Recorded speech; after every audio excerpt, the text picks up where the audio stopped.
राज्य सरकारनं वाजत गाजत सुरू केलेली एक गणवेश एक योजना ही गुंडाळण्यात आली आहे। यापुढे गणवेशांचा रंग आणि रचना ही निश्चित करण्याचे अधिकार शाळा व्यवस्थापन समितीला देण्यात आले आहे। या निर्णयाची अंमलबजावणी आगामी शैक्षणिक वर्षापासून होणार आहे। 2024 आणि 25 या शैक्षणिक वर्षामध्ये शाळा सुरू होऊन सुद्धा विद्यार्थ्यांना गणवेश मिळालेला नव्हता, त्यामुळे सरकारने ही योजना रद्द केली।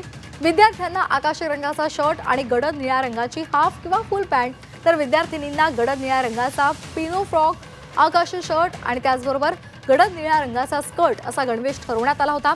तर ज्या शाळांमध्ये विद्यार्थिनींना सलवार कमीज असा गणवेश असेल तिथे निळ्या रंगाची सलवार, आकाशी रंगाची कमीज असा गणवेश निश्चित करण्यात आला होता। मात्र या निर्णयाला सरकारने स्थगिती दिली आहे।